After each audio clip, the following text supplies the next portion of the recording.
Hi kids, in today's session you are going to learn about elements of weather and climate. First you will move on to what are the elements it affects the weather and climate.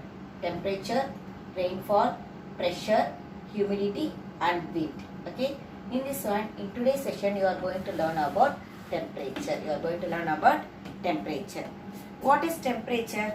The degree of heat present in the air is termed as temperature. The degree of heat present in the air is known as the temperature. Okay, why it differs from one place to another place? Nothing, due to the motion of the earth. Due to the motion of the earth. Motion of the earth means rotation and revolution. Both only we are saying as a motion of the earth. Due to the motion of the earth and the inclination of the earth's axis, the temperature varies with time as well as place to place. Okay, the temperature, it influences the level of humidity, the process of evaporation, condensation as well as precipitation. Okay, what are the things it influences? The level of humidity, how much the humidity is there. Humidity means moisture in the air. Moisture in the air only we are saying as a humidity. That about that one we will see in our next class detailing. Okay, now first you should know about that one. For that only I given in the simple sentence. That means the temperature influences the level of humidity, process of evaporation, how it will evaporate. That means if the temperature it is high, definitely evaporation it will be more. The water evaporation will be more. If the temperature is low, the evaporation will be very low alone. Condensation. Condensation means you know, isn't it? The solid material, the solid water, it will cool in the air moisture, isn't it? The temperature it is low means definitely the condensation it will appear, as well as precipitation also it will appear there. That means the temperature it influences the level of the humidity, the process of evaporation, condensation as well as the precipitation, both the things. Okay, next, heat energy from solar radiation is received by the earth through three mechanisms. Three mechanism we are getting this solar radiation to the earth. Heat energy we are getting through three mechanism from the sun to earth. Okay, what are the three mechanism? Whether we know radiation, conduction and convection. These three method only they are. That means the solar radiation it reaches to the earth.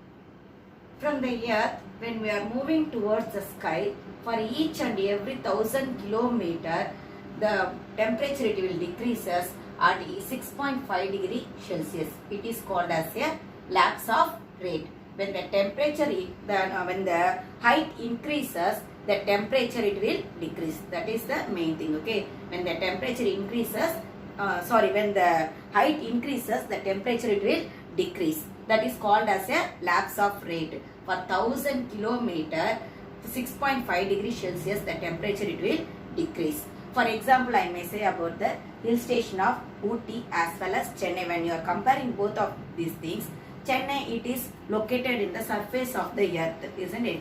But the Ooty it is height above the sea level. When you are comparing the temperature in between the Ooty and Chennai, it will differ because of the high level. Okay, because of the height of the hill station, because of the height of the hill station, it is too much of the height when from the earth. Okay, it is too much of the height from the earth. So when already I told, when the height it is increasing, what it will happen? Definitely the temperature it will decrease. Due to that alone, Ooty is cooler than Chennai. Now we will move on to the factors affecting the distribution of temperature. Okay, what are the factors? It affects the distribution of temperature. Latitude, altitude. Altitude means height above the sea level. That is called as a altitude. Latitude means you know latitude lines, longitude lines you may read in your lower classes. Ocean currents, the air which coming from the sea. Okay, that is called as a ocean currents. Prevailing winds. Winds, how it will be there? If it is cool means definitely the temperature it will be less. If the temperature is less only, the wind we may get very cool, isn't it? From which direction it appears, the wind which direction it appears, that also it affects the temperature of the place. And distance from the sea level, how long that place it located from the sea level. From the sea level, if it is very close to the sea means definitely the temperature it will be low alone. If it is very far away from the place which is far away from the sea level, it will be too hot. Why? Because of the wind. I told you, isn't it? Wind, prevailing wind, direction of the wind I told, as well as ocean currents. This both affects the distance from the sea level.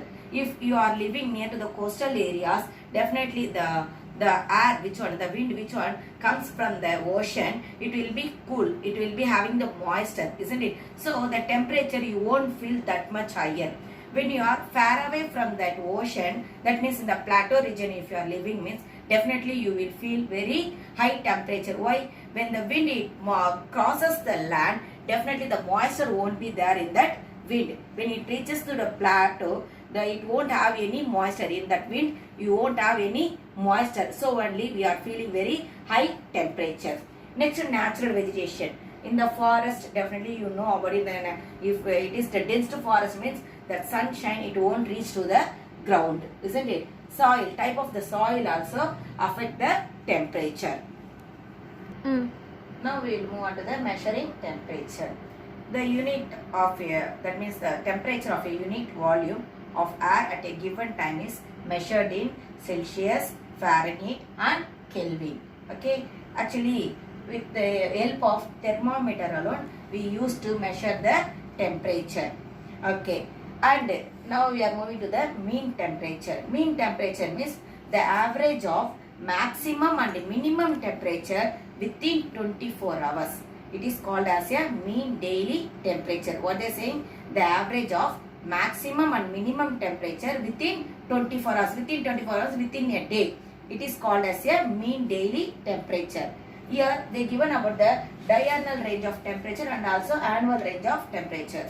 Diurnal range of temperature is the difference between the maximum and minimum temperature of a day.